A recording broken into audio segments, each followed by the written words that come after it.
트럼프 취임 이후 달러 약세가 가속화된 것은 국채 금리 흐름과 함께 봐야 되는데요.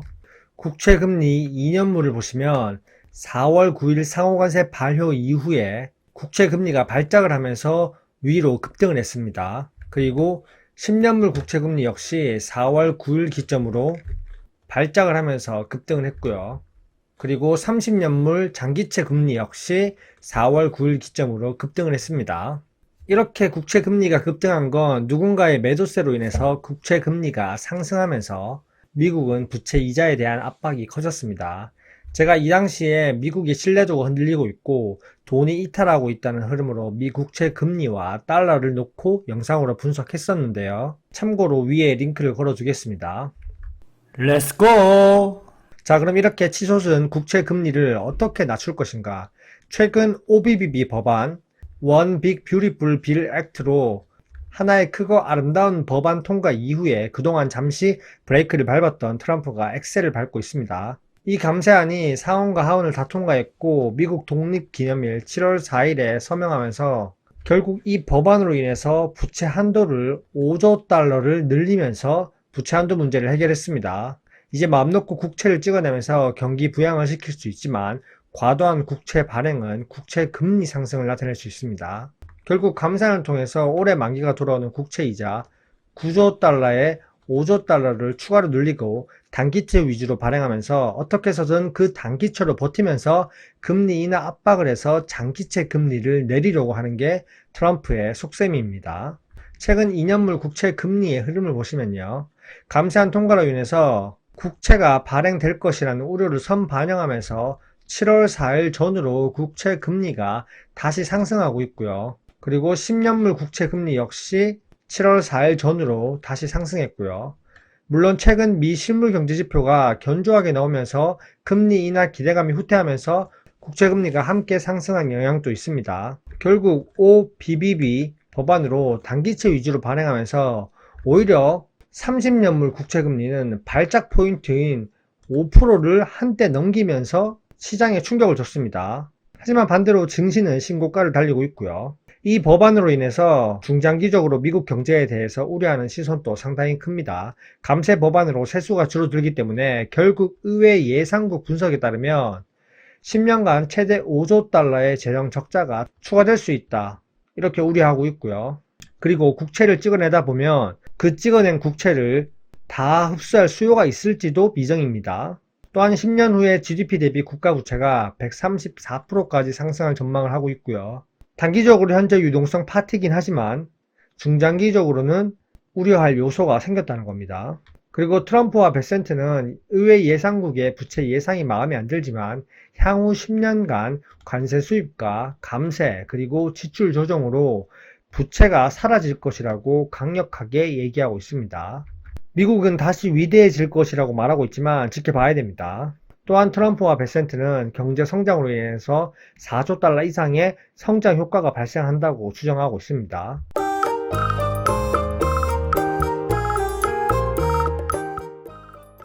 결국 이렇게 늘어난 부채를 관세 수입으로 완화하겠다는 게 미국의 전략입니다.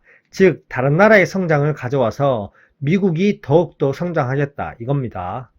백악관 무역고문 나바로는 관세로 향후 10년간 6조 달러 이상의 수익이 생긴다고 얘기하고 있습니다. 연간 6천억 달러, 약 880조 원, 10년간 6조 달러, 약 880조 원, 여기에 자동차 관세를 더하면 7조 달러, 약 1경원 수준의 수입이 생길 거라고 얘기하고 있습니다. 최근 감세안으로 부채를 5조 달러 늘려도 다 감당 가능하다는 거고요. 자국민들의 세금을 깎아주고 외국인들에게 돈을 걷는다. 깡패나 다름없습니다. 결국 미국을 더 위대하게 만들기 위해서 미국 말을 들을 수밖에 없는 게 현실입니다. 그리고 이 지겨운 상호 관세, 트럼프가 손바닥 뒤집듯이 계속 말을 바꾸고 있죠. 결국 8월 1일로 사실상 연장됐고요. 그 사이에 본인에게 와서 굽신굽신 하라는 겁니다.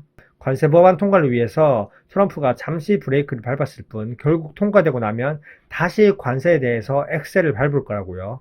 모든 건 미국 부채를 해결하면서 다시 위대하게 하기 위한 큰 그림입니다. 이제 감세안도 통과됐으니까 내년 중간 선거 전까지는 트럼프와 베센트의 시간입니다. 마음대로 할 수 있는 거죠. 타이밍 좋게 베센트가 최근 달러를 보면서 달러 강세를 재차 예고했습니다.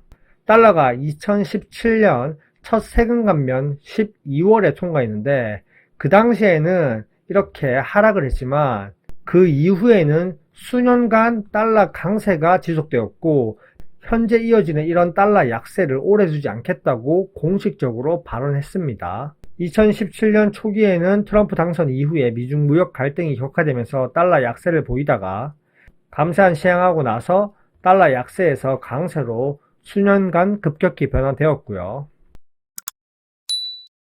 어김없이 최근 감세안 통과 이후에 달러 차트가 재차 강세를 보이고 있는 모습입니다.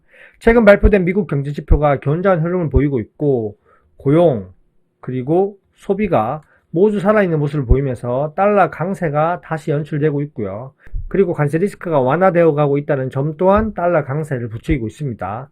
워낙 관세에 대해서 시장이 내성이 생겼기 때문에 사실상 이제 협상 단계라고 시장은 보고 있는 거고요.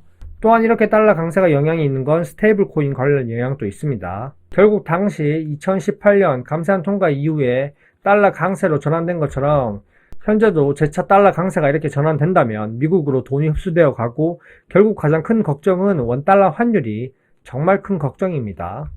한국 원달러 환율은 달러 인덱스가 계속 하락하는 그 시기에도 많이 하락해봐야 1350원을 뚫고 내려오지 못했습니다.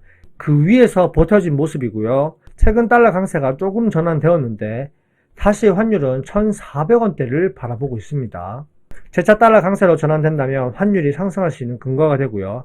그래서 환율이 상승하면 또 국내 언론은 오로지 달러 강세 영향이라고만 핑계댈 것입니다. 원달러 환율이 현재 이 지경인 건 이창용 한국은행 총재 정말 나쁜 사람이고 기득권만을 위하는 정치적인 사람이라고 수도 없이 언급했습니다.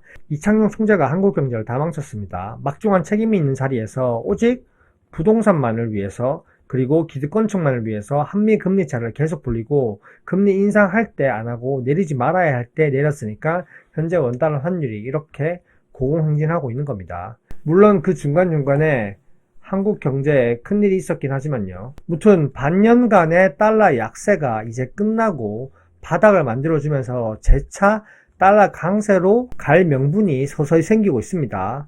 달러 약세의 시간에 한국 환율은 내려오지 못했고요. 이제 달러 강세의 시간이 오고 있는데요. 한국이 정말 위험합니다. 추후에 달러 강세에 영향을 미치는 요소들도 분석해서 영상 올리겠습니다. 현재까지 내용이 괜찮으셨다면 구독과 좋아요 부탁드립니다. 이상입니다. 안녕.